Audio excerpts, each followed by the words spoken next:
Oh, you do I actually have something assumed you want to talk about. I assumed you would have something, but No, I do. But you actually have something you want to talk about. I saw it on your face.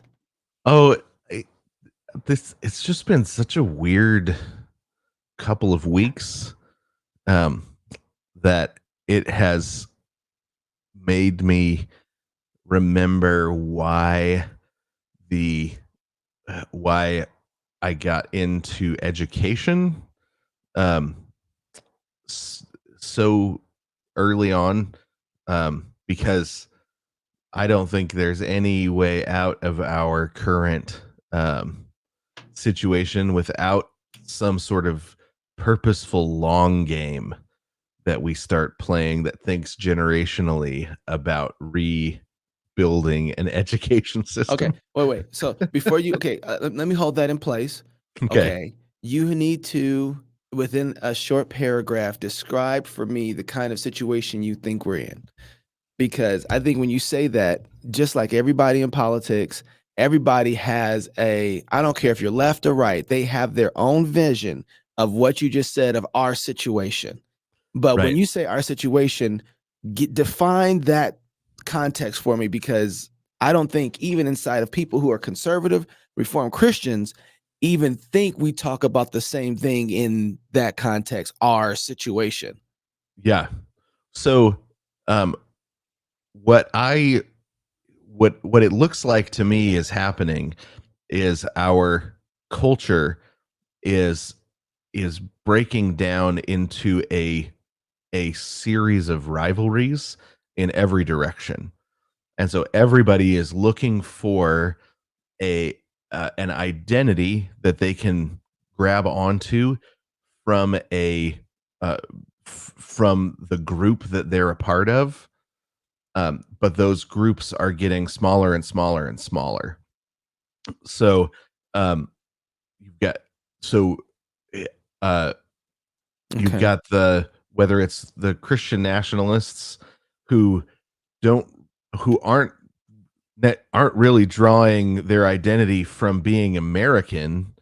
They're drawing their identity from being Christian nationalists, right? Um, that Yeah. would I is an example where the nation itself has failed us, and so we need a smaller group within the nation um, that we can grab onto an identity with the goal of, I think, rebuilding a nation, right? Rebuilding it to a national status, a nation status, where the nation can we can derive identity from the nation again. So you've got that side, and then you've got all of the breakdown, the college campus breakdowns, which look very similar to the '60s again, Yep. um, with the with people getting a hold of Marxist identity politics, getting a hold of uh, critical theory, critical race theory, um, sexual identity discussions, right? You've got um, that those groups over there are getting smaller. There's all of these discussions now going on about whether or not the trans folks need to be kicked out of the LGB community. If adding the T to the LGB was a good idea or not. And so you've got a breakdown going on over there on that side where the groups are getting smaller and smaller again, where the coalitions are starting to fail. The identity coalitions are starting to fail people, and you get these events like the attempted assassination of President Trump, uh, which immediately pull some people together, but it has been a threat to the identity of a lot of folks on the left because um, they have so dehumanized the people that aren't a part of their group that How do you they feel bad for somebody who almost lost their life? yeah, you can't have compassion because he's a non-human in their metaphysic, right? So you can't have compassion. Do you think though that that's the same on the other side? I'm kind of Mhm. surprised about the conservatives that if there was a time, growing up that I felt like if anybody tried to assassinate one of our leaders at any point, regardless of what side of the fence they were on, their political ideology, we weren't going to go for it. Like that's just not how we have conversations, and like that we don't talk like that in this house. We don't Right. engage in that type of Yeah. no, we don't do that, right? We're humans, right? We treat each other with respect. That's not how we engage. Right now, I can't think of um I could maybe I just sometimes when you're away from a moment, you don't have the same sort of narrative. So I'm not next to Kennedy, but I don't know if you could have went around in public and said, I'm glad they got the bastard." Yeah. Right, Oh, yeah. JFK. There's no way you could have. I don't think No. you could have. In this case, we're saying, "Oh, I wish they would have hit him." Like Right. like that's the attitude. I would have never. And then watching people respond in the opposite way, like if it was Biden, how would you have felt? Everybody's kind of like, I would like to think, Yeah. I would still be. And I think though, I want to get back to how you started, but I think though there is a moment where it's like, no, you don't understand. These people are different than those people back then. Those people in the 60s, we had different ideologies, but these people are pure evil. These people are an extension far beyond the level of evilness that those people were back in the 60s or back in the early 80s. These people are horrible. They're a different kind of problem than what you guys had then. I do think that's what people are saying. I don't think that it is that I don't think that's actually the case. I mean, I think the the the biggest difference is that we're on the tail end of a sexual revolution rather than the attempt to start the sexual revolution, right? So 68, you have I mean, really it goes back to the 40s, but with the Bauhaus movement and some different things like that, where you had they were dreaming of a sexual revolution coming. They and then the late 60s they start talking about how we want a sexual revolution. In the 90s, the people that wanted a sexual revolution are now running the school system of the kids, and so they accomplish in the 80s and 90s they accomplished the sexual revolution that um, they committed themselves to in the 60s. And now we're on the tail end of the breakdown of uh, you know, what is it, over 30% now of kids are born out of wedlock, right? 39, 39. 39, yeah, we're approaching 40, right? The Yep. and I saw somewhere that if you take the um yeah, that there are certain, like if you remove the rural areas, you get up over 50%, like it's you got some there's some crazy stats out there of Yeah. the of the uh like the technical bastardization of the next generation. So that I think is different. You still had most people born into a home, into a family, in previous generations. So But okay, I so I think, oh, go ahead. no. I just want to make sure. I just want to remember the context, which is you're defining what this is. That you're like, well, here's where we are for the Yeah. purpose of making the argument of. Well, and so I think what you have this moment where this revelatory moment that was the attempted assassination that shows how divided we are in our identity of who we think we are and who we think we're dealing with. So this identity politics is, I think, the name that has come along to describe how you gain power in a system like ours when you Mm, have the the shattered identity of this population, right? The citizenry has a shattered identity. So when Kennedy was shot, everybody the nationalism was still alive enough that everybody said, okay, whether I voted for the guy or not, this is that's wrong. not good. Yeah. And they wouldn't even consider that it was a conspiracy by their own government, by people in their own government against their president, right?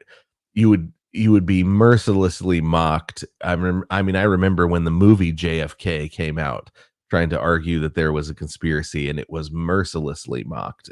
Yeah, Kevin It, Costner was starring in that one. Yeah. right, yeah, and that was the '90s, right? So now blood's not even dry, and people are saying it's a conspiracy. Dude, when the shots fired off, it was like, oh, they went after him. Like, Yeah, it was so okay. Can we inception this? So don't forget yeah. where we started at. We're just doubling down, clicking down. Do you think it was a conspiracy? I I don't think there's enough information Oh, yet come on, Jason. to decide if it was a conspiracy or not. In your gut, how do you feel though? How do you feel, okay, Jason? I don't know. Don't give me the political talking points. I want to know in your gut. I don't think that that you have I think you have um I don't think at this point, that there were multiple shooters, that sort of Right, thing. I right, don't right, think it right, was right, that kind of conspiracy. right, right. Um, I do think that there is that the radicalization of this kid seems to have a smell about it, um, that I'm wondering where it's coming from. The, and 'cause the part that I don't buy is, well, this kid, he was just a conservative kid who got bullied a lot, and conservative his conservatism didn't do it for him, and so he decided to kill the president. Like that I don't that story I don't think makes any sort of sense. So, um, what the assumption that the how quickly everybody assumed it was a conspiracy, I think, is um a good example of why of what's wrong with everything, though, because everybody uh, I don't believe that you could have as many people involved as people are saying are involved, and have enough competence to in the room to pull off the things that they're saying that they pulled off. So I here's here's what it You comes have a down to. conspiracy against the conspiracy. I do. Yeah. I don't I You have have a really conspiracy hard time. inception. So there are conspiracies that I believe in. But the reason I believe in them is because people have come out and said, "Hey, there's a conspiracy going on here. Look at this. We can see it."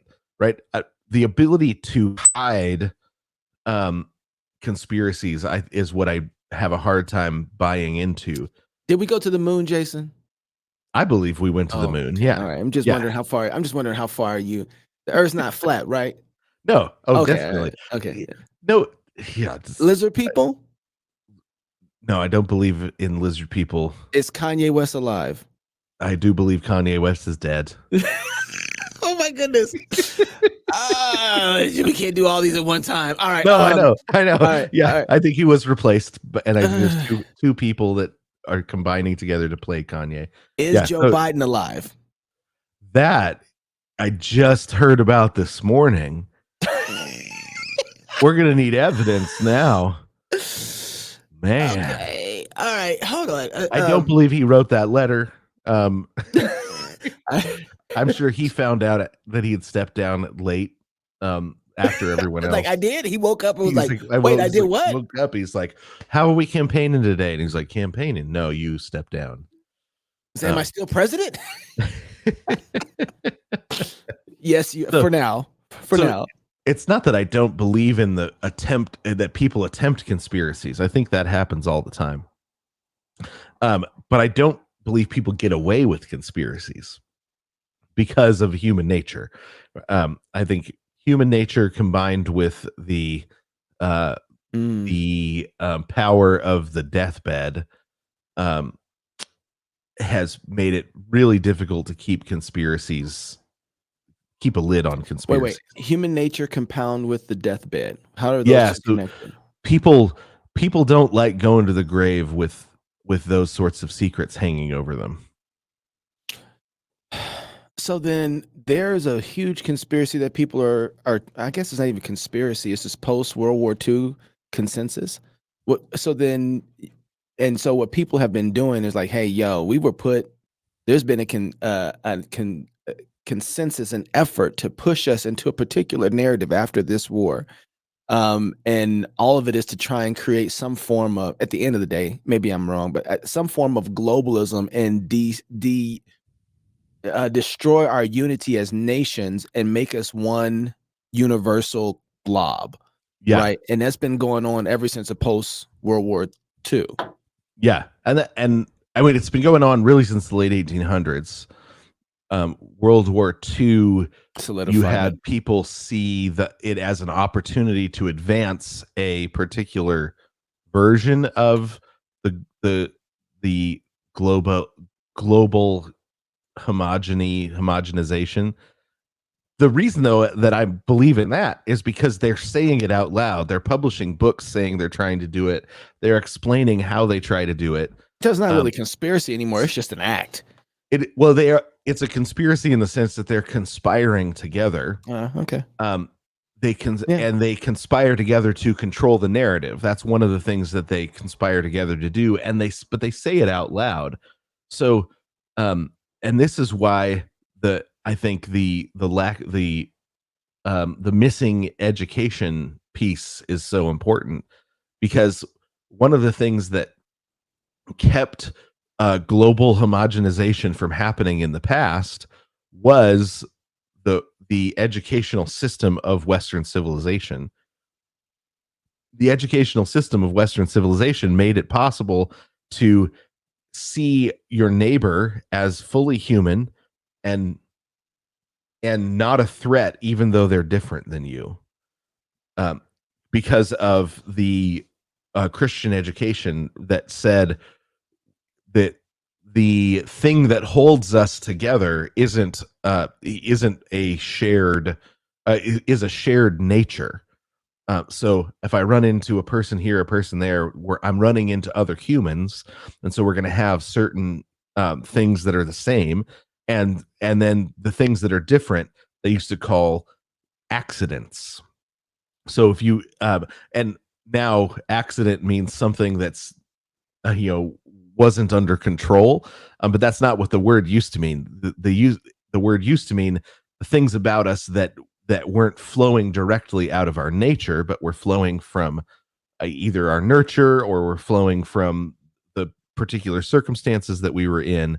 Right, so they are the things that aren't directly connected to our metaphysical identity. Right, so you can see how the word accident, when would shift to become meaning something that happened without purpose, because it didn't come from the fundamental intention of who we are, right? So I trip and fall, and now I say, "Well, that was an accident because it wasn't purposed by me." Well, the things that accident used to mean the things that didn't flow out of my deepest identity, didn't flow out of my metaphysical identity. So I have I have brown hair, somebody else has blonde hair, but we're both human. Hair color doesn't flow out of the identity of a human being. That you can have two different hair colors and it doesn't affect if you're human or not. And so anything that didn't affect if you're human or not was called an accident. And then so you could have a Russian and an Englishman and a Egyptian all go into a bar together, and they were all going to be fully human, and they're going to have a bunch of the expectation was they're going to have a bunch of things in common at the identity level. And then there's also going to be a bunch of differences, but the differences were something that you could enjoy and embrace and see, without it ever being a threat, right? So, well, when you get rid of that metaphysical understanding that Western civilization and all of the great works of Western literature agree on, and all of the great philosophers of Western literature agree on. When you get rid of that particular metaphysical understanding, um, you have to find something else external that's going to hold us together. Otherwise, there's going to be constant war. Wait. So is it a way to say that you start finding the glue in the accident? You start seeing the accidents as a threat. And so you have to start saying either Mm, this group of accidents becomes a glue for a smaller group, and the rest of you are not as human as us, right? We're the most human, you're less human. Or you have a uh you have you have to make all the accidents the same for everyone. So and everybody and so all of the modernists, the late enlightenment, early modern, and modernists all agreed on that. They disagreed on which set of accidents would be the ones that hold us together. So Karl Marx said the accident that will hold us together is economic equality. So everyone has to have economic equality, and then we are all the same amount of human again, right? You have the uh, uh, other people that come along and say, well, you let it's it's cultural sorts of unity. Um you have everybody trying to find some sort of covenant to reestablish a covenant to tie them together. Yeah. right, exactly. So Foucault said it's social power, right? Who has who has the power? That power is the thing that if everybody has the same amount, then Mm, then there'll be unity. The Rene Descartes said it was, and he's like he's earlier in the Enlightenment, but he said it's reason, right? That when we have a shared reason, then you're going to find that sort of thing. Um, and this is where so the Walter Gropius, who built like the Philadelphia projects and the projects in Chicago, right? He said we're going to give everybody the exact same housing situation. We're going to build giant projects, and they were allowed to do they were allowed to experiment with it basically in these black neighborhoods. They went in, they were neighborhoods with they were suburbs basically. You had neighborhoods with houses. Everybody had their own house. Well, they were given permission by the city to go in, evict all these people, knock all the houses down, and build giant um, project buildings um, that where everybody had the exact same housing situation. And they said, what we're going to do is we're going to find that there's a deep equality that grows out of everybody having the exact same amount, the exact same situation, right? Because they're looking for a way to hold these people together. And they said the thing that is making the thing that's keeping us apart is that we've got different levels of people have different amounts of stuff. And when they all have the exact same apartment with the exact same furniture with the exact same drapes, then we're gonna find social unity. We're gonna they're all and if little anybody's ticky ever been tacky. to All look what just the same. Right. Yeah. yeah, if you've ever been to the projects, that's definitely what we found, right? Social unity in Well, that's Philadelphia projects. well, it's funny that but the projects in the suburbs follow the same model, right? Now they do. Yeah. Yeah, like they follow the same model of houses all looking exactly the same and having the same amount of lawn in the front. And they're just at different social statuses, but the ideas are overlaid in the same way, just in two different classes, right? Right, exactly. Yeah. And so it was the same with the education system. We've got to give everybody all the schools need to look the same. It doesn't matter what neighborhood you're in, the schools are going to look the same, the curriculum's going to be the same, everything's going to be exactly the same. But that homogenization, so that impulse towards homogenization grew up out of a changing metaphysic in the early modern world. World War One came along and did a lot of destructive work on the non-homogeneous Europe. World War II came along and did even more destruction on the non-homogenous aspects, right? And so a lot of people saw it as an opportunity, the wealthy in particular, saw it as an opportunity to push that homogenization for their own benefit. So you've got things like the World Economic Forum that grows up out of that. Um, so it's and they and it it's they are conspiring together. So it's not that they're not conspiring, it's that they're not secretly conspiring. It is they think they're the good guys, right? Because they think that the problem is that the world has lost its center, it's lost its identity, and so the only possible solution is global homogenization. And um, that is, uh, unfortunately, the well, not unfortunately, but the real solution is a return to Christ, because you don't you there's global a global love for Christ, right? A global submission to Christ, a global submission to the King of Kings makes it possible to have lots of other kingdoms, right? So, so you're going to have something try to become that King of Kings, the thing that holds everything together. Um, Jesus is the only one who allows for lots of kingdoms to exist without rivalry, um, because there's that, because of Colossians 1, the Oh, reality Colossians 1 is communicating. okay, I want to get into how Christ holds everything together. I want to get into that on a global level because when I hear the globalists talk, I think to myself, they understand the reality of the situation.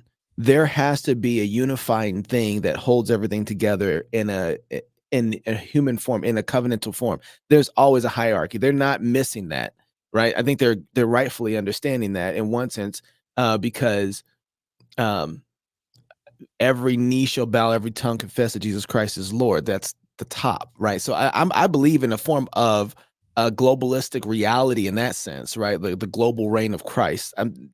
Yeah. Right.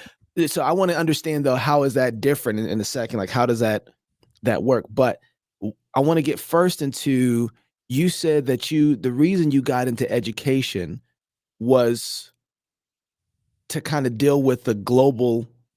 How does education deal with the global? I don't know if we really hit that yet. Yeah. The Well, because so Western civilization has been a real civilization. It is I mean, you had an Eastern civilization that stretched beyond, uh just beyond local into, kind of multi-layered, um civilization, but Western civilization, uh, has been the best example of what does it look like for multiple kingdoms to exist without rivalry, for peace to become the norm and war to be a surprise within, or for war to be out of the norm. And if you look at the old Europe, before Christ got there, war was the norm. Everybody was at war basically constantly. You didn't have, uh, you had, short times of peace between constant warfare. Well, what shifts to peace that is interrupted at times by warfare, but it's basically, a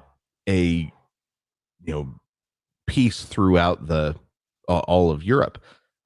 That's why you can have the kinds of, uh, when somebody says, "Oh man, look at the Gothic cathedrals," and then look at, the architecture that was built, in America at the same time, right, amongst the tribes.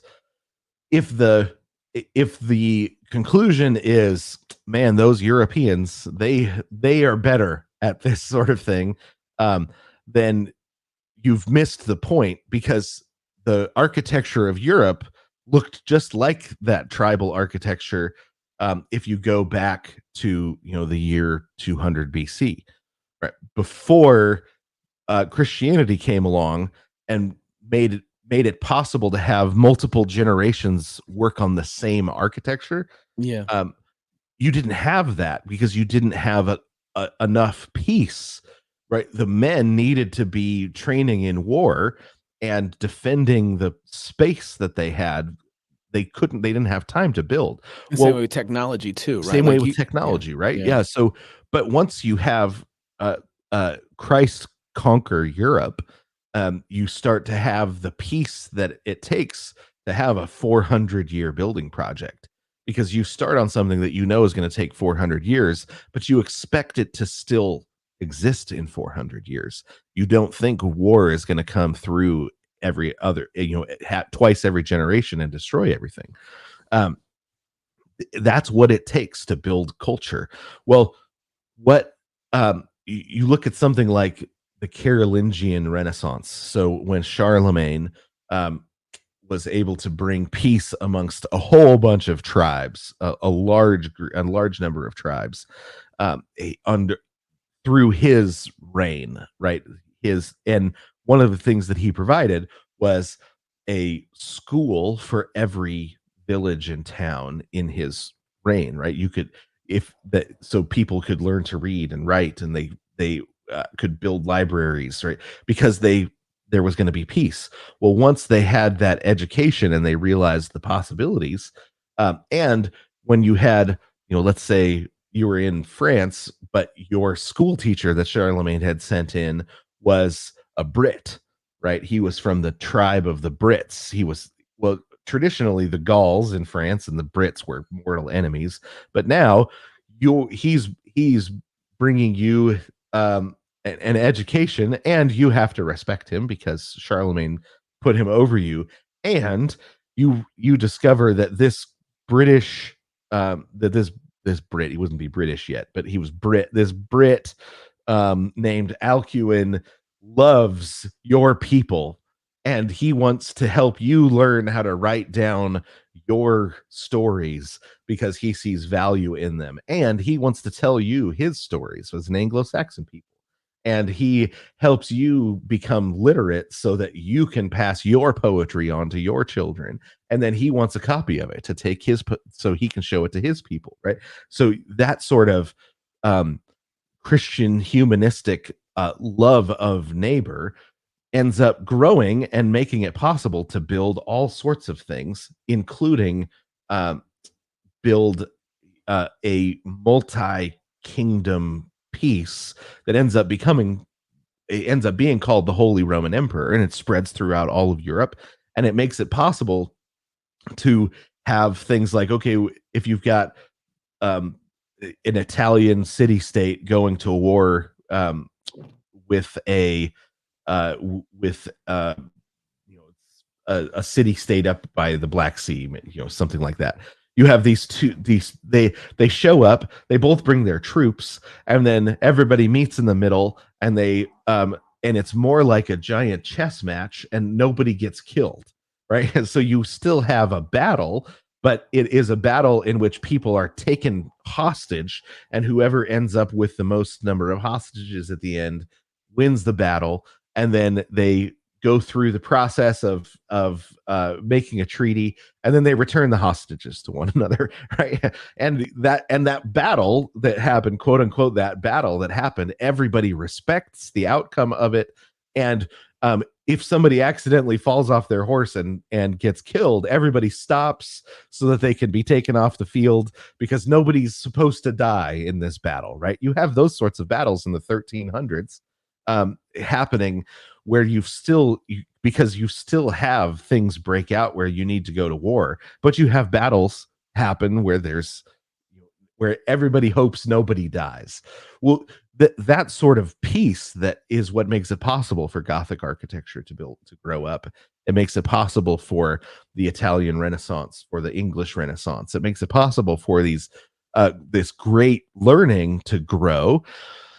But that all starts with the new metaphysic that Christianity brings, that tells you who your neighbor is, and they're no longer uh, rivals for resources that you have to dehumanize and fight all the time because God has built a world where there's plenty of resources. And the things that hold us together as humans can be honored, and you can still, there's one of Chaucer's poems that's really funny. Two of the poets start making fun of each other's accents, and it's really a funny set of poems, and it's a northern Englishman and a Londoner.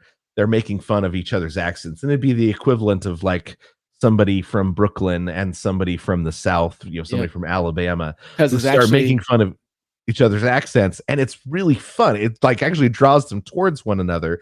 The acknowledgement of the difference, it doesn't go away, but it becomes a source of humor rather than a source of death threats. The way somebody comes in with a different accent, you see this in the Old Testament, and they have to kill each other if you've got a different accent because you can't trust somebody with a different accent. Right? So there's can I poke some holes in some yeah, of this? I no, want to. go ahead. So that sort of Western civilization and the education that came with it, the understanding, the philosophical cosmology, metaphysic that came with it, made it possible to have really great high civilizations, and we're still depending on it, but now it doesn't exist anymore. Right, right. That's what I wanted to get to. That is gone. It Right. doesn't exist anymore.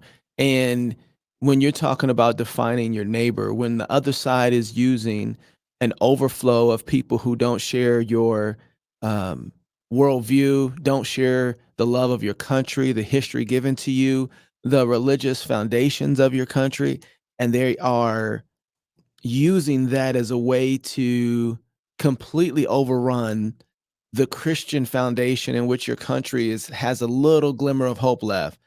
The response to that is a little different than where we currently are, right? Than what you're talking about. It's different when that's a controlled environment versus an uncontrolled environment, and you're just being overrun. Yeah. Well, the church has been in this situation multiple times. The English speaking church, which is where my expertise historically is. So because there are two different times that the English speaking church has been overrun. Once it was the the Roman Empire.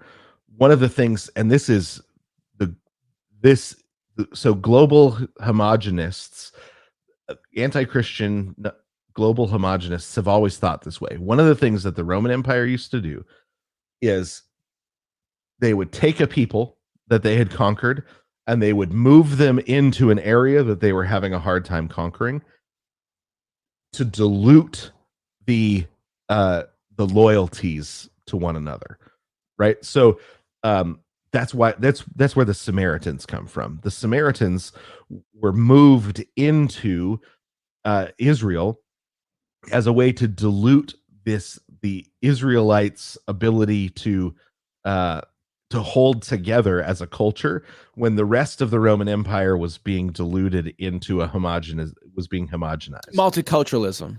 Yeah, it was multiculturalism, right? It is a real tactic that is used by global homogenizers um, to to make people easier to control and manipulate, right? We can just call them colonizers. This is fair to call them. Well, there is there. It's not exactly the same as colonizing, though, Yeah, because but I think that's what we would call them now. Yeah, yeah, yeah, yeah. I know what you historically, mean. colonizing wasn't A bad thing. it wasn't it wasn't always a bad thing. It was Yeah, bad in some places and good in some places, right? yeah. Um, Well, everybody here's it was good for colonization. India. It was bad for the Congo. Right? It was good. It was good for South Africa. It was bad. So you have some places where it was good, some places where it was bad. Well, I mean, colonization is an inescapable reality. Like it's like Right. if you're a Christian, like I'm sorry, the gospel going out is going to change every place that you go to. So sorry, it's just coming with Christianity and it's going to change the whole. Yeah, I mean, we're colonizing with the Christian gospel, so I don't have a problem with what's going Right. on here. But the secular colonization, and that's where, like, you had significant ministry work, missionary work in India, that held the violence of the British Empire at bay, um, in a lot in it, and you didn't have that in the Congo. And Joseph Conrad's book Heart of Darkness is uh, a really good example. But that's for another time. Yeah, We yeah, should yeah, talk yeah, yeah, about yeah. that at some Yeah. point. But what you have, what I think that, um, the homogenizing, um, desire uses that multiculturalism, uses that we're going to bring in a people. Um, what it does is it uses the metaphysic of people's, understanding of the co-humanity. It uses it against people, Mm. right? And that's where, because that's why multiculturalism works, because it wouldn't work if you actually didn't have the human, um connection When you with say works, you mean that's why it actually breaks up it. cultures? Is we It yeah. actually breaks up cultures, right? Yeah.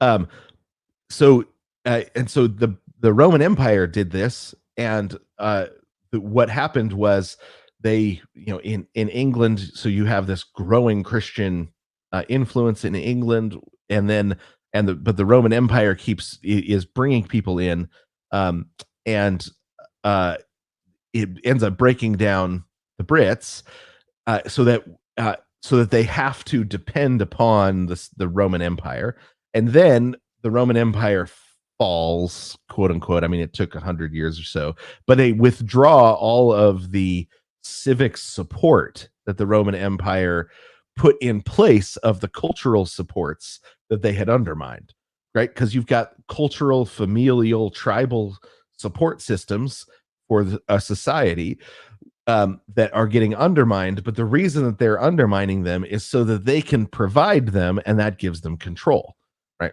So the social supports are gone.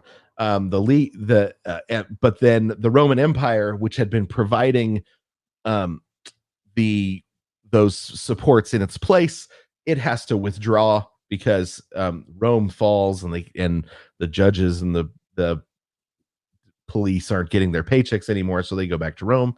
Well, what happens is that leaves it open for the Anglos and the Saxons and the Jutes, to come in with their pirates, basically. They're kind of thug lords. They show up, and there's no social supports, no social defenses, and so they're able to conquer the Brits. And they're not Christians, and the Brits are pushed into Wales, and the Welsh, are basically invented, historically invented, because they are forced over into what's now Wales, but they speak, a Gaelic sort of language. They're forced over there, uh, and all of the great stories about Robin Hood start to be told, right? So you've got um, these Christians that are trying to hold together, even though they've just been divested of their historic land. And so Wales becomes a people. The Welsh become a people, because, the Brits are forced out of their land by the Anglos and the Saxons and the Jutes. But then the um, the Roman, bishop, the first person that calls himself a pope, although he wasn't really the pope, but he gets the title pope. Um, Pope Gregory, he's really a great man. He sends a missionary up, and the Anglo Saxons get converted, and and the Anglo Saxons, when they get converted, there's seven kingdoms of the Anglo Saxons and Jutes. They get converted, and they become the English, and and uh, the but the Danes then attempt to move in, and so this is the first one, is the Romans. They try to use multiculturalism. Well, the Danes show up and try to do something similar, and God raises up Alfred the Great. Um, well, he raises him up legally by getting all the other kings. All the other kings are killed, and he is second in line for the throne, for one of the thrones. But all the other royal families in England are killed, and so they all agree that we've got one royal left, and he kind of brings everybody together, and they defeat the Danes. And what they say is, you guys can stay, but here's what it's going to look like for you to stay. Here's how you're going to integrate in and become one of us if you want to stay. If you're not interested in becoming one of us, then you can go home.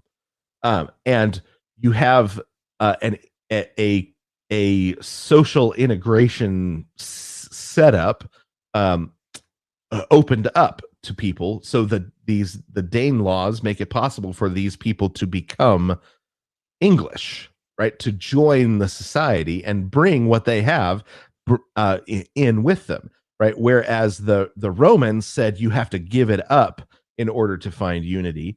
You have to give up your society in order to find unity. The under the Anglo-Saxon king, you had the ability for them to come in, come into society and join the social structure. But literally, they had to learn the language. That was the beginning of it.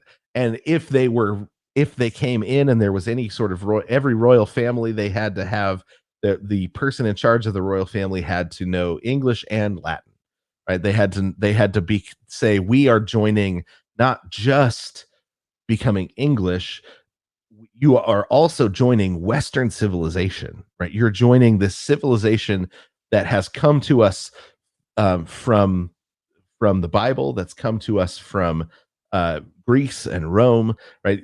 They were invited into the civilization because the civilization, Western civilization, is an integrated civilization. It's a converting civilization, right? It has plenty of room for all sorts of people, but basic there are basic things that you have to, I don't know, consent to or agree with, um, in order to be a part of Western civilization. And then there's plenty of room. And I think King Alfred gives us a really good example of what that looks like. He says, yeah, you want to be a part of what we're doing here? Here's what it looks like. And a big part of that was the education system. So, you know, when we were down in, Yeah. Yeah, there's a big yeah. Before you jump into that, because I want to get to that, but there's a demand placed on citizenship. Mhm. So then if you had to bring King Alfred into the current situation where we are like immigration is killing us, like we are, I don't think we have a way of fixing it right now, although because I think there's other reasons behind it. But if Yeah. you just had to bring, let's just say for a second, because I think the story is a little different from the King Alfred story. One, King Alfred's conquering, right? He's the one conquering, right? Well, King Alfred is on the defense. He's being they were trying to conquer But he the conquered the seven Danes, though, kingdoms. right? What was that? He conquered the Danes, though, right? He had to they had to fight off the Danes who were trying to conquer them. Okay, Yeah. so he's on the so he is on the defense. Mhm. So in one sense, the story kind of lines up. I think Christianity and America, in one sense, is on the defense right now. I don't think we're on the offense Right. because we're getting overrun. At least our leaders are kind of doing it to us on purpose, which really feels like the story Robin Hood might be perfect. I think Robin Hood's a really important story to be telling our kids right now. Oh man, there's so many questions. All right, I want to know why about that. Okay, let me write that down. Robin Hood. So if you had to bring Alfred in right now to use his principles to deal with our current situation of being overrun through cultural dissemination. Is that fair to say? Yeah. Yep. How does are there principles? Because I think right now, whatever the conversation is on if it's Kamala Harris or if it's um, Big Mike, I'm sorry, Michelle Obama, or if it's President Donald Trump, immigration is a massive topic. And the reason is because of those very things. Our culture is being overrun. There's Yeah. no question about that. So we have to deal with what is our particular Christian worldview of how to deal with the situation, and not one that's given to us by the Republican Party, who is constantly failing us, or the Right. Democratic Party, who are the ones who are trying to overrun us. So we're kind of in this weird place where, man, do we even have an Alfred? But if we had an Alfred, what would it look like? Man, maybe we shouldn't even think about an Alfred.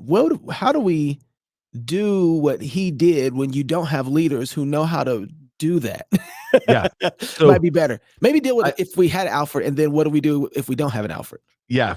So yeah, because if we don't have an Alfred, we need an Alcuin, which is where Alfred came from. So I think we'll start with Alfred and then let's back up to Alcuin because I think it's a very similar situation. Because Alfred was a he was a civic leader, and so he was able to solve civic problems. Mm, Um, the but before we could get an Alfred, we had to have the ecclesiastical leaders that made it possible to even have an Alfred. Um, so the because Alfred doesn't come out of nowhere. Alfred is raised up by the faithfulness of a couple of generations of ecclesiastical leaders, um, that were that made it possible to have an I Alfred. see. This is why you So say the education process is important in a long-term game, because and you need an Alfred. You don't get an Alfred without consistent educational discipline over time to a generation. I'm starting right, to get it. right. I get it. Yeah, yeah, So yeah. yeah, so what Alfred does is he makes it very clear what defines being English, right? And so it's language, it's religion, uh, eh, so the language, the religion, and then the civic order. And he is uh, the the and so here's what I mean by language, is that he starts taking the many of some of them he does himself, but he starts making sure there's English translations of the great works of the West, um, so that the great so that the larger Western civilization becomes accessible to the English as a people, right? So he says so you get translations of Boethius, you get Bible translation, biblical books translated. You have, and in fact, um, He becomes Kendrick. He defines, like, they're not like this is they're us. not like us, right? Yeah, yeah, So yeah. like Boethius, who is a one the his Consolation of Philosophy one is a really one of the great most important works of Western literature. Most people have never read it, don't even have it in their house anymore. um he King Alfred, he makes his own translation of it. He quote unquote fixes the places where Boethius isn't English enough, because Boethius is dealing in an imperial setting, right? Where he's defending the empire, and um, Alfred is dealing in uh, a setting where um, the the tribes or you've got the the different you've got the Brits, the Angles, the Saxons, the Jutes, the Scots, and the Picts, are all these different um, they're different groups that have real identities but have civic identities. And he sees the Hebrew covenant theology as a way to provide a civic overlay that that allows all of these people to retain their identity, their civic identities, and have a civic unity, right? So that's why to this day, if you say the United Kingdom, you're talking about Wales, England, Scotland, and Northern Ireland.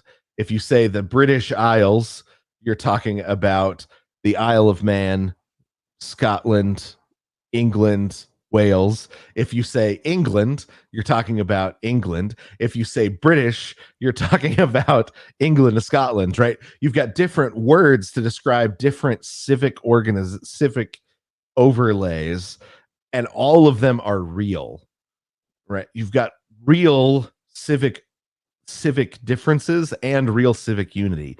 Well, King Alfred, using Boethius and in conversation with Boethius, develops the civic theory that says, here is what it means to be us. You don't have to quit being a Pict. You don't have to quit being a Jute. You don't have to quit being a Saxon to also be British, right? So he develops this a civic understanding of what we are as a people that leaves distinctions in place, but gives them all access to justice. Now, and he's doing that with a filter, though, that's around language, religion, and civil. Language, religion, and civic access. Civic access or civic laws or something like Civic that. laws, yeah. So access to the law, so access to justice, right? And so so he says, you want to be a part of this, the law, the civic language, the law is going to be done in Latin, and the civic language is going to be English. So you have to have that to be a part of what we're doing, but you don't have to drop everything else, right? You can you can have this. So the Welsh are given access to the English common law, but but the court's going to be that you have to speak English and Latin to be able to be there, right? So they don't So so some of them would bring a translator, right? So but you had to have a translator. It wasn't going to be provided for you. You had to provide it for yourself, or you lost your access, right? Those sorts of things were a way of him saying, this is how we do things, and you're welcome if you come and do things the way we do things, right? And he had a real a civic mindedness where he wanted everybody to have access to justice, but he didn't want what happened with he didn't want the Danes to be able to bring their non-Christian society in and undermine the Christianity, but he wanted the Danes to all get saved, right? So he developed a way to or not developed, but he said there's a way to have an inviting access, or to have a converting understanding of welcoming the outsider. So we would love to have you come join us here. Become a part of Western civilization. Come get access to real justice that's not tribal justice, that's real civic minded justice. Come join us. There's peace here, and but here's what it looks like. You got to have the language. This is how we do. You're going to be subject to our laws, right? And the Alfred was well known for his ability to dispense justice.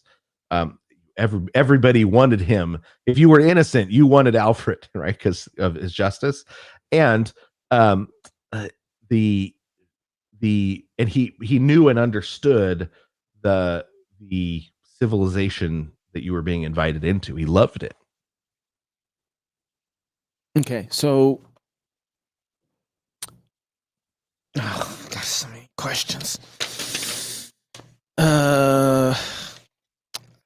So then you still didn't answer. What would you do if if you brought Alfred to our current situation where we're at? Right. So I mean, I think hold on one second. I think that we might need to spend some more time really digging deep into Alfred, because if the foundations of our society, one thing that I think is really interesting, I really agree with a lot of my guys who are talking about the death of the Constitution. I think they're picking up on something that's really important, although I'm not landing in the same place that they are. One of the things that my guys who are talking about the death of the Constitution, I hear this from many of them, which is that the Constitution was made for a particular type of people, and it comes out of that people to be able to govern those people, right? So there's that. I think that's true. I think that there's this. Who was it? Adams that says the Constitution is made for a moral Yeah. people, wholly unlikely for any other. That's right. I think that's true. You have to have a moral people for this to be their attitude to submit to and say, yes, we're going to be ruled by these laws, right? That's some of the things we were just talking about with Alfred. So I think that that's right. And then they bring up, though, the second half of that is if you don't have a moral people, then you're not going to have the same type of ruler from this law over them, right? You're going to have a breakdown of a moral people that can keep up with the Constitution. And so it can't rule them in the same way anymore because there's no morality based, no virtue inside of the people, right? And Yeah. but I think that would go for about any law. You look at the Old Yes. Testament, you see, you have God's law ruling over people. They choose to forget God, and the law doesn't just work in place for justice anymore. Everything starts breaking down and falling apart, and then God judges them because of that, right? So I think that's a reality.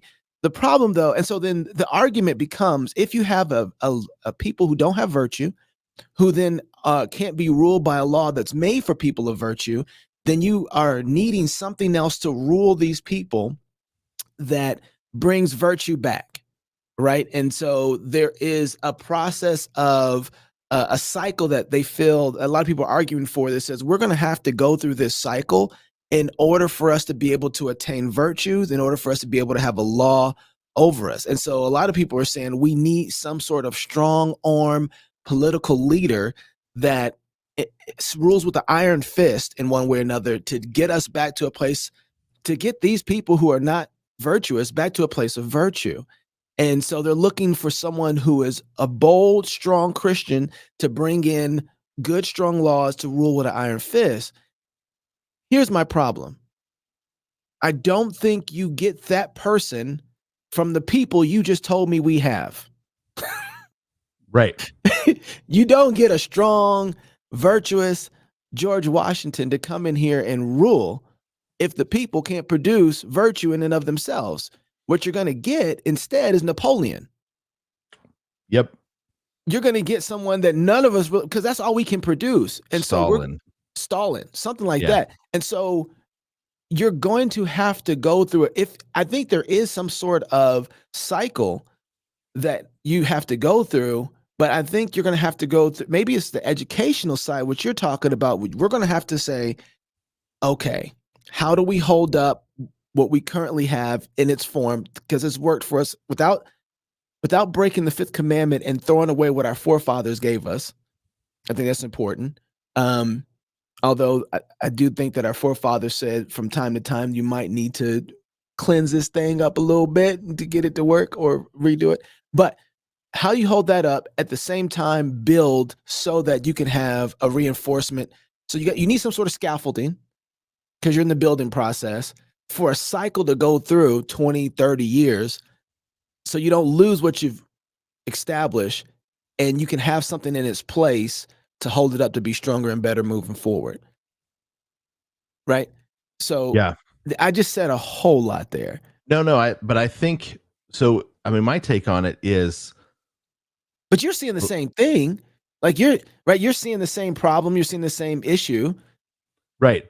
But I believe that the law inflames sin when you try to use it in a rescuing way.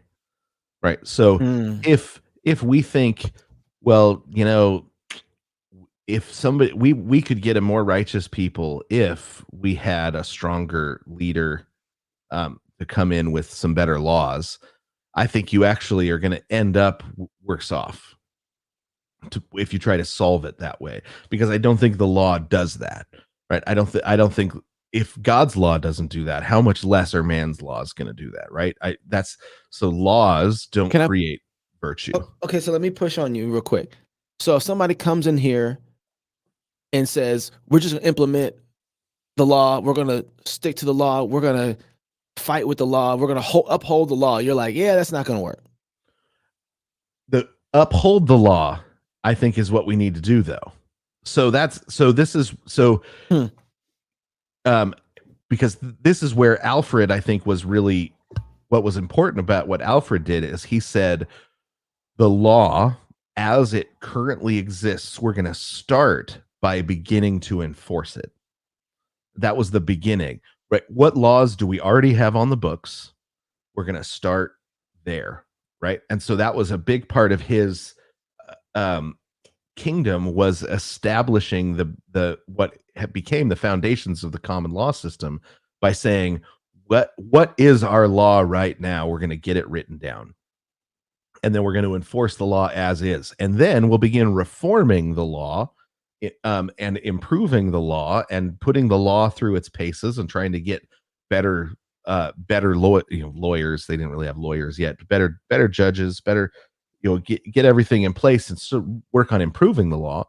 um, but we're going to begin by what laws do we actually have on the books and how do we enforce them. And I think that is a really important thing that we need to do, but not because you actually, because that's how you produce a more righteous and more virtuous people, but because God hates injustice, right?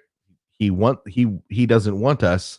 So, I mean, I think the beginning of the way we solve our immigration problem is by looking at what laws we have actually on the books right now and beginning to enforce them, right? Because we don't lack immigration laws, we don't lack an immigration integration system, right? We just don't use it. We don't uphold the laws. We have different jurisdictions over the borders suing one another for trying to enforce the law, right? You have the federal jurisdiction suing the state of Arizona, suing the state of Texas when they try to uphold the immigration laws, right? That's a major problem. Now, but that isn't how you produce a virtuous people, but that is what a virtuous people does. And so we should want that, right? We should want the laws upheld.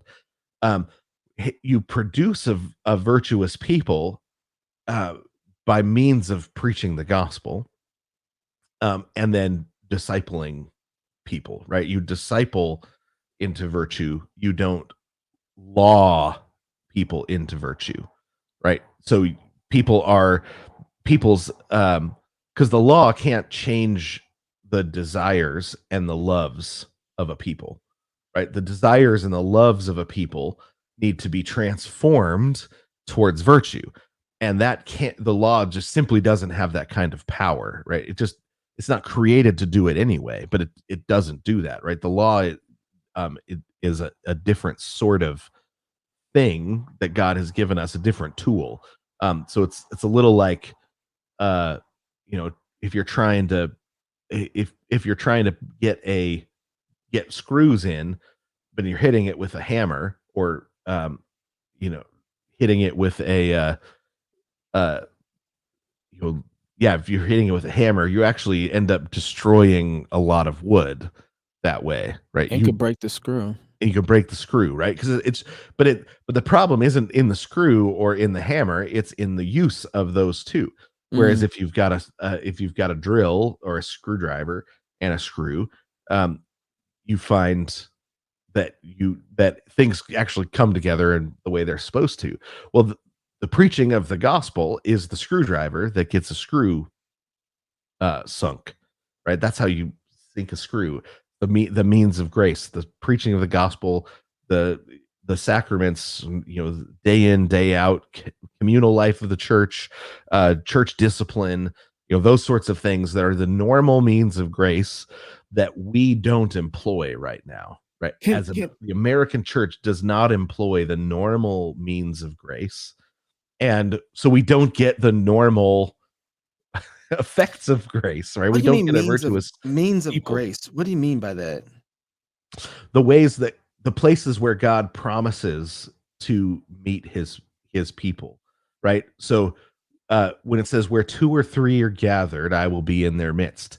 He's talking about a church discipline case when he says that. Yeah, ruling, yeah. Right. Yeah. So they're trying to rule on whether or not somebody has the two or three are the elders of the church gathered to make a legal a ecclesiastical legal decision. Right.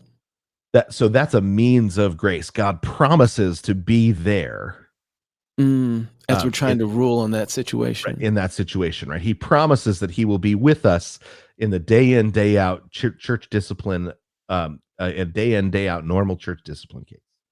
Can Where you've got somebody that is building a deck for somebody else in the church, and they have a disagreement um, about the how the payments were supposed to go, and they don't take it before the unbelievers. They take it to the church. The elders sit down. They work through it with them, and they come to a decision. And that's the normal discipline and the normal discipline of the church. Helping people stay in fellowship. You've got somebody that divorces their wife without cause, and they get excommunicated. That kind of normal day. That's a means of grace for the church.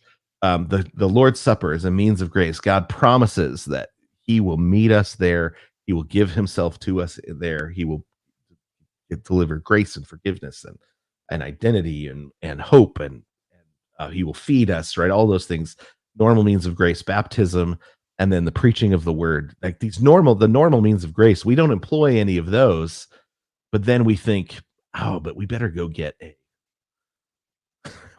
better go get what? If we had a king, if we had a good king, a good, then we would have virtue in this people, right? If these laws were better, then we'd have virtue. So you were talking about the things that led up to Alfred, and that who was it?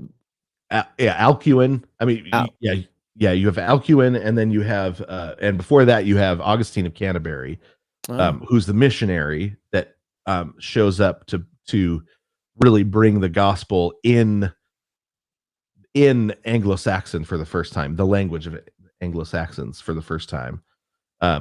He shows up.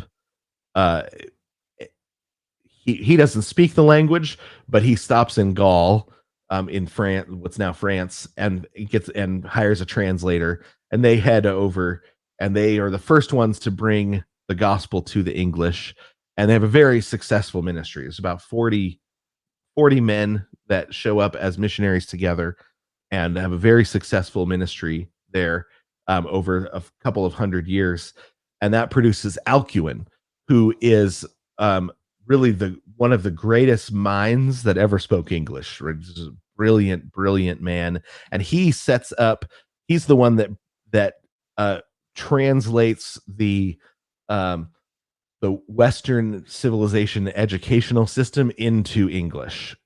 He is funded by Charlemagne.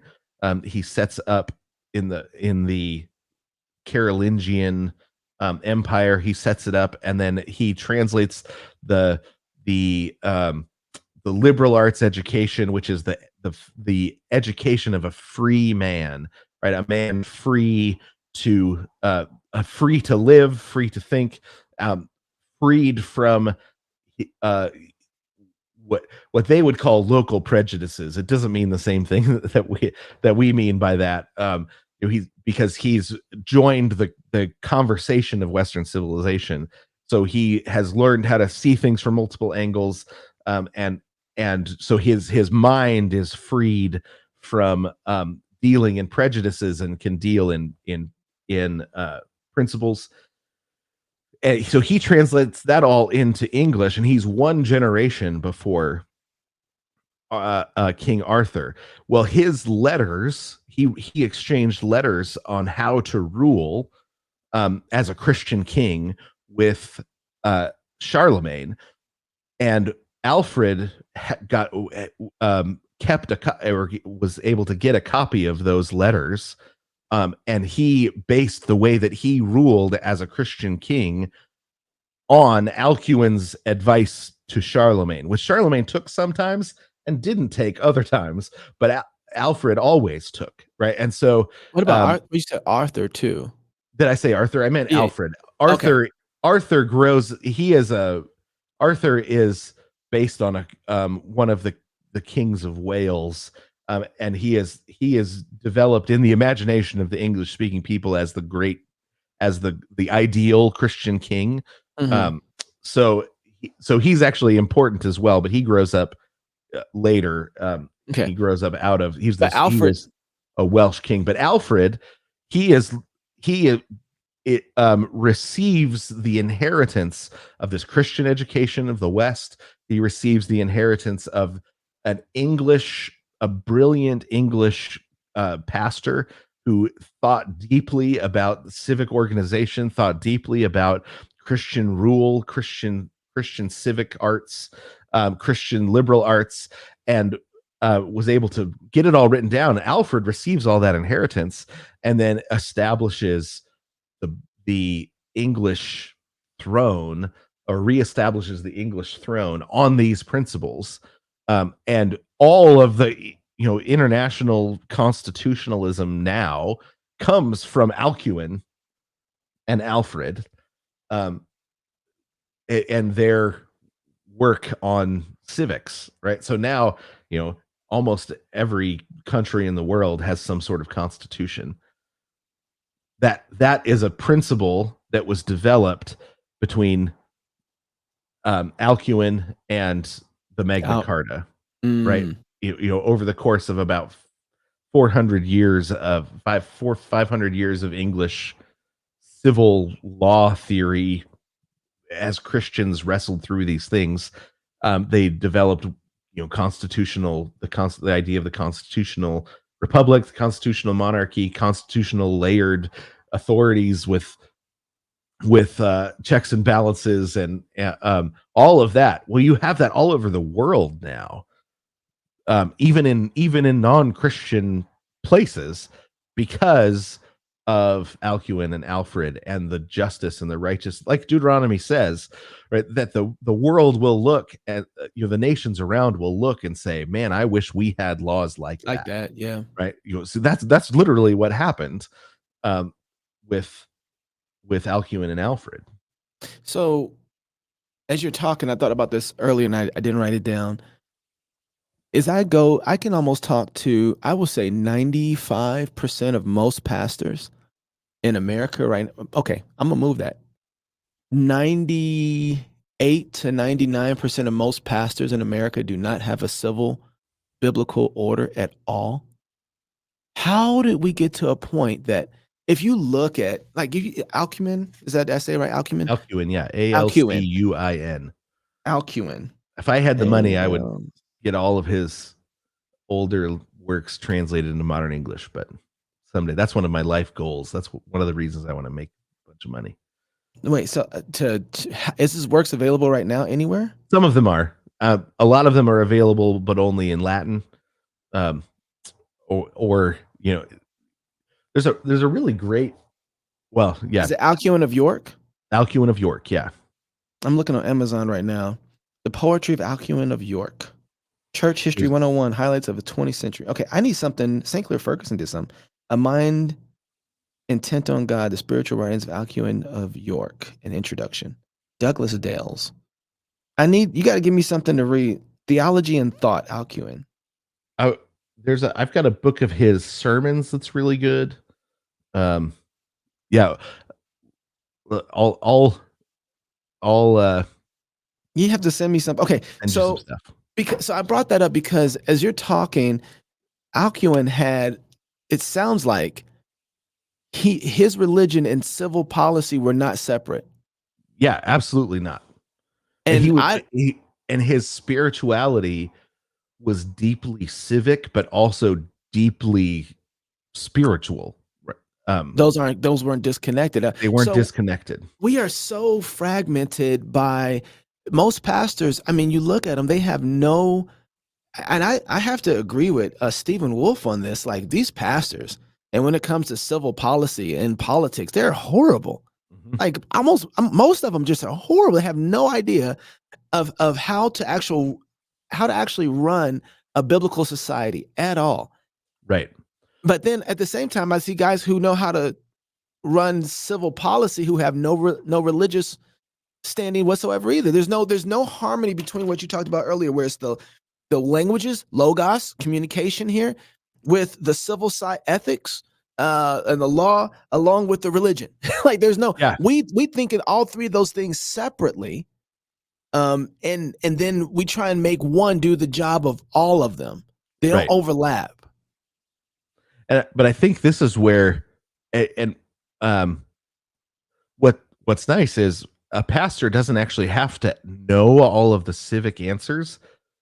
His job is to employ the means of grace for his people, knowing that the one who does do the civic work is going to be transformed into a virtuous person, by the Spirit of God through the normal means of grace. And then that virtue is going to bless lots of people when he's good at his job. I'm gonna push back on that. Now, should he know? It's ideal if he knows, right? All of that. Yeah. But he doesn't have to know to be able to say, well, my jurisdiction, my job is to run the church well. And Now, that doesn't even happen. I'm gonna push back a little bit on that, because Jason's like, oh, here he go. No, here's why I'm gonna push back. My daughter, we were watching the Avengers and the Endgame. I think it was the last one. Is that the last one? Endgame. And everybody came out to fight. And my kids, as soon as they saw Mrs. Iron Man, were like, oh, and saw the girl, oh, like they're like, oh, feminism, oh, And I was like, no, I think that's the right reaction. Except the moment, this is okay.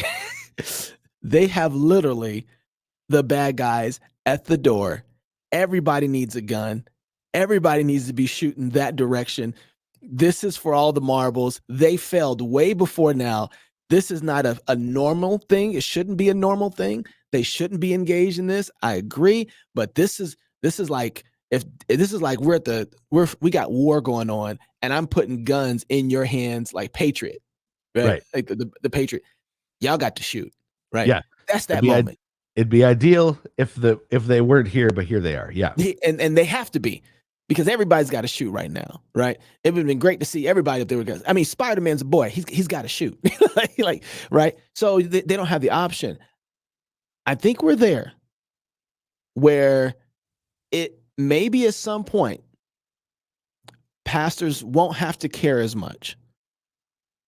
But right now, where we're at, you don't have you don't have the option not to.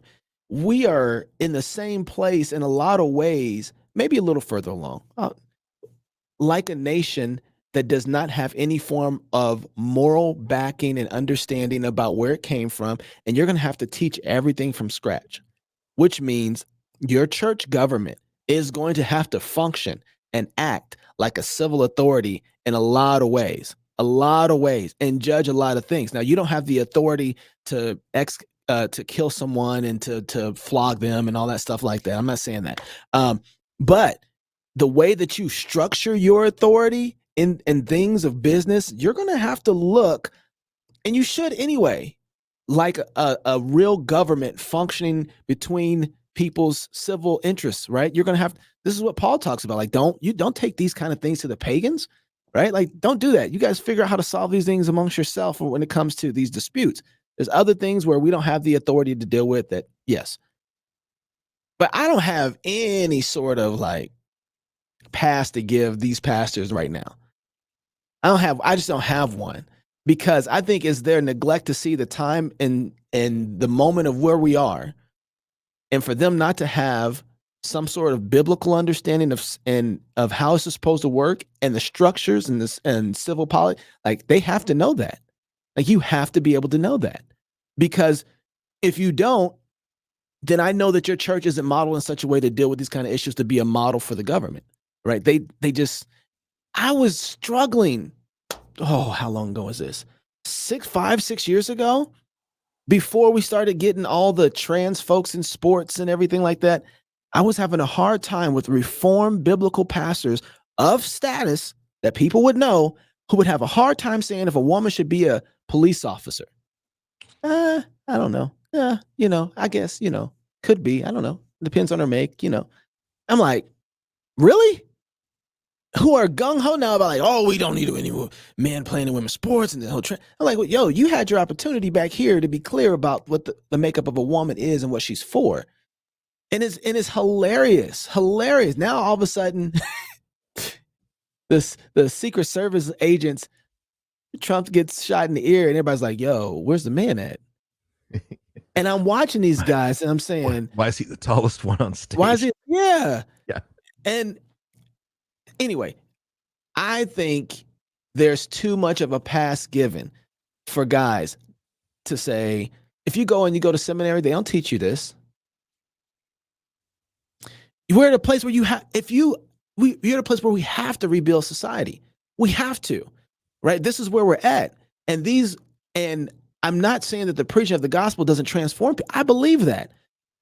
The problem has been, this has kind of been the Jesus juke of the Reform, a Gospel Coalition folks, is that if we just, and I know this is not what you're saying, Jason, but they believe men that have then been transformed to love Jesus and have a desire to do good. They don't tell them what good is. They don't tell them what good is in the civil area. And so I'm not giving them a pass in that area at all. That's so you're being nicer than me. Well, a couple of things. One, we never want to make it so that somebody can't repent and I'm not saying that. Return, right? So that wait, am I saying that? Well, I mean, you said you don't want to give them a pass the 7 year, you know, if they mess it up, they've been messing it up and they can't start getting it right now. No, so I didn't say that. I'm saying they should. I'm saying that they have to.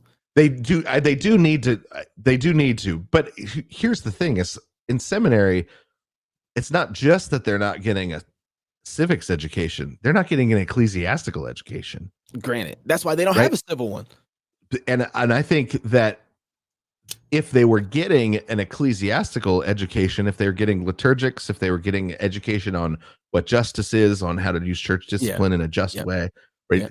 Then they are getting a civics education, even if they're not getting it directly, because they're learning how the church as the seed of civilization is supposed to run. They're at least learning the governments. Right. Learning. So, and that's what I mean is, if you may not be able to say, well, I know how to fix America, but you should be able to say, I know how to run this church according to justice. I know how to run this church according to the way, you know, if somebody comes in and says, hey, what should I do in this situation? I'm ready, right, to give moral advice, right? You might, so if somebody comes in and they say, hey, I have to be on a jury, right? What are the principles that I should take with me? The pastor should know that stuff. He might not need to, he doesn't need to fix, he doesn't need to say, I know how to fix America, but he should be able to say, I know the principles of justice. Our church does church discipline according to the principles of justice, right? When somebody is going to be if somebody is a judge and goes to their church and needs advice, they should be ready to advise in those situations. Hey, Jason, do you think most churches are practicing the means of grace in their church? This is absolutely not. I think that's the heart of the problem, right? Yeah. I mean, but you're saying like these things aren't even built into the cake right now, right? They're not, and yeah, so almost so, and I think what's hard is because we're so divided, we sometimes think like, well, you know, in my denomination things are going pretty well, and we forget that the denominations that are doing fairly well are mini micro denominations that are splits from splits. Like the National Cathedral, it wouldn't surprise anyone if they got up and had a clown mime preach the sermon some Sunday. Everybody would be like, well, yeah, I mean, it's the National Cathedral. That place is apostate, well, you know, whatever. And so a clown mime might preach a sermon, right? But that is a problem, right? that the main lines are a problem. We can't just say, well, they're not real Christians.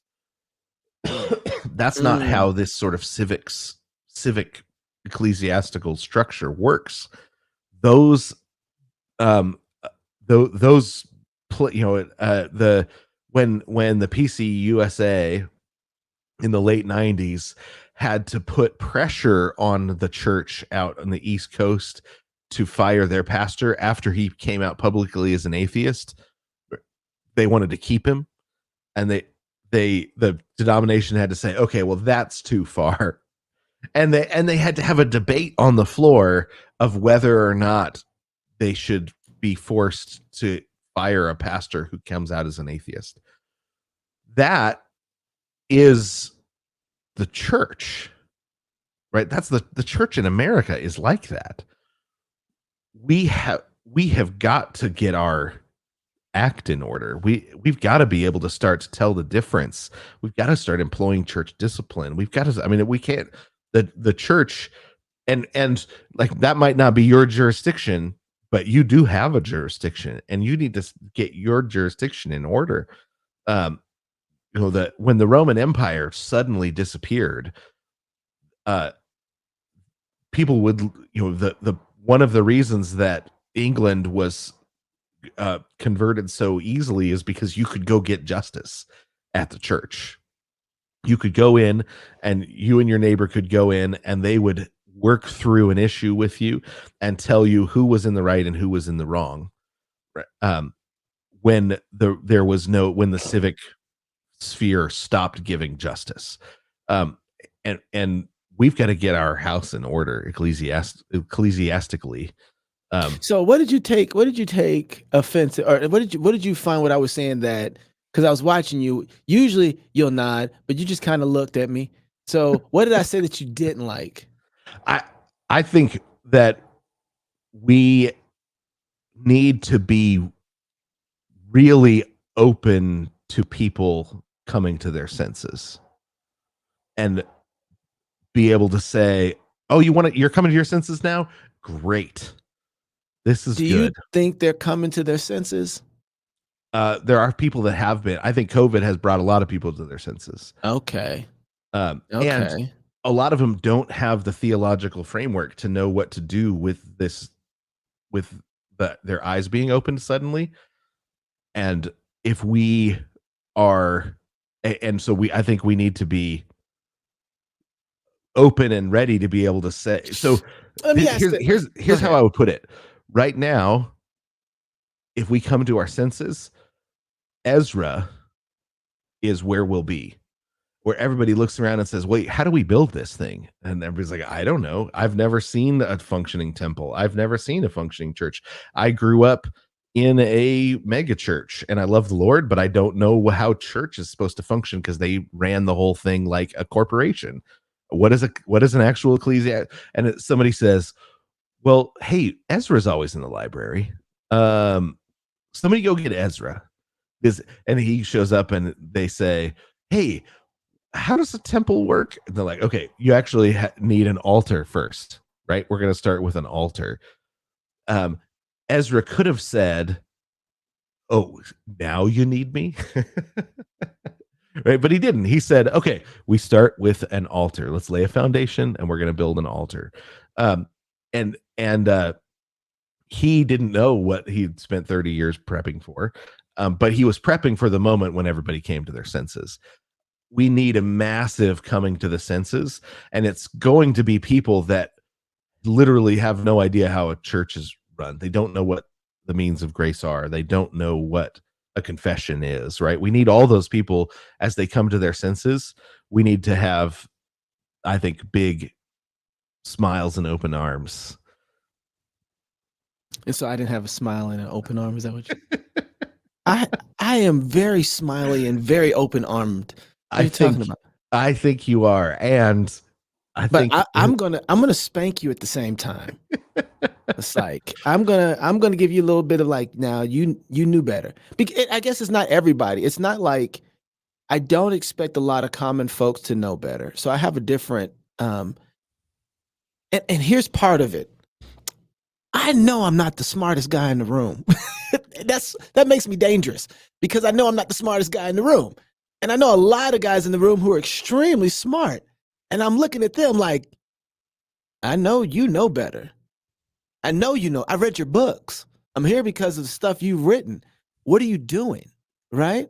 And so Yeah. there's a part of me that anyway, I don't want to get into it, but there's a But think of how many people, how many of the reformers were already priests before they found the doctrines of the Reformation. But they had been leading the mass for years when all of a sudden they went, oh, shoot. I'm with that, but Jason, we have the reformers. Well, they had the church fathers. Yeah, but we got the internet. We got AI, we got the internet, we got sermons everywhere. We got way more. Like if Sodom and Gomorrah is gonna have a hard time. Right. We have less excuses and the same hearts that people have always had. Granted. So tell me this before we run. I want to know why religion is so important to the civil side. And maybe let's go through language, religion, and then the civil law. Like why is, because it seems like I don't want to say that the civil side is the most important of all of these, because I don't believe that, but I believe that they flow into each other to create a society. Like, what's more important, your heart or your brain, right? Yes. For the sake of the civil of civilization, one of the things that the church provides is the church is our World Economic Forum. Right? The church is our international institution. The difference has is no borders. It has no borders, and it has the entire world is its holy place, right? Is its holy land. I mean, holy place as well, but really holy land in a kind of a biblical theological sense. And so you have the church has no borders, and it is a non-profit institution. Right? As an institution, it functions the civic sphere and the home sphere are united in their economic pursuits. The church as a non-economic institution, right, as a non-profit institution, you might say, it exists alongside the other two institutions, as a really important balancing, as a the weight that keeps them from overbalancing, right? So you need a pastor in your life who isn't trying to get money from you, right? Everybody else is trying to get money from you, right? You need a pastor in your life that's not. You need an institution that says we're outside of the economic sphere. We exist in a different sphere. You also need them to remind you that the rivalries are not deep rivalries; they're thin rivalries, right? So the rivalry, between America and China it's a real rivalry at the moment, but it's a thin rivalry. It's not an eternal rivalry, right? The eternal rivalries are between us and the devil and his minions, right? The us and sin, us and death, right? Those are the eternal thick rivalries, and the other rivalries are thin rivalries. When my grandpa was getting baptized, he had just come out of World War II, and he had a deep hatred for the Japanese. And the Lutheran minister said, "I will only baptize you if you publicly repent of your hatred of the Japanese, because you're known for it." And he had to wrestle with it. He had to wrestle with his and then make a public denunciation of his hatred of the Japanese in order to get baptized. So, well, I want to be with Jesus, but that means I have to give up my deep hatred of this people group. And and by the end of his life, he became somebody that truly loved. and my grandma truly loved the Japanese. He was an ambassador to Japan, um, and so God literally built a mission for him and his wife to become ambassadors to Japan out of a person that hated the Japanese with every fiber of his being, right? So um, so those sorts of things you actually need um, the church there as a ballast to keep um, the other institutions in check in that way. And you need the family at times has had to keep the church in check. The civic realm has had to keep the church in check. But it's a checks and balances system that God has set up in the world, where you have each person has multiple institutions responsible for them. But the church is needed for that. All right, so I think next time we're going to have to talk about why Robin Hood is important to our current narrative, Yeah. and I think we need to talk a little bit more about Alfred. This is really interesting because I still want to get into how he would deal with our current situation, and I want to talk about the kind of education we need, and then how long is it going to take for that education to start having an effect in society. I don't think we should look over the classical education and the homeschool movement that's happened in the last 25, 30 years. I think that's been overlooked exponentially as to why America still is where it's at. Yeah. And that education has been huge. And so I don't want to overlook that. But I think that, yeah, if you had to, I hate doing this because I don't think you can actually put all your money onto one number, right? And Yeah.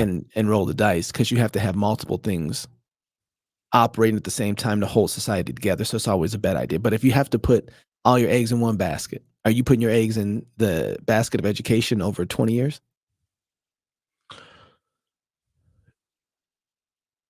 In terms of restoring American society. Yeah, and I guess restoring it to what is the question? Yeah. So like I think it's naive to think we can go back. I don't think that's a Yeah. truth. That's impossible. Right. Um, I think you only have to move forward, and you have to move forward in a particular way. So I think you have to define what that looks like, right? What does restoration look like? At the same time, saying it's not like what you thought, 30 years ago. Right. This is gonna look this America will look different now, Yeah. right? It will look different now. Yeah. Definitely post communication revolution, right? Because we already had the Yep. industrial revolution, and now we've got. I mean, I'm putting it in liturgical discipleship. Gonna have my eggs, and I Yeah. have them both. I see what you But did yeah, there. You put education into okay, maybe that's where yeah, we need to spend some time talking about because yeah. Um, yeah. All right. I'll go for another hour if I ask the questions I have in my head. So let's talk about that next time. Liturgical discipleship and that liturgy, the importance of that inside of the civil realm yep, and the narrative of Robin Hood. I think those two things would be really fun to talk about yeah, next time. And I still want to. I don't think we. I want to push on that. How is let's let's put Alfred in right now. Like let's put him in the game. We get Alfred the yeah, Great to come in right now. I want to say, what does he do? I really want to push on that. Um, yeah. I think that's a really good question. What does it look like right now to get an Alfred? and if you had, oh, this is funny. Who's our Danes? Oh, that's a good question. And what does Who it look like are to conquer them? the Danes right now? And that's going to be saved for next week.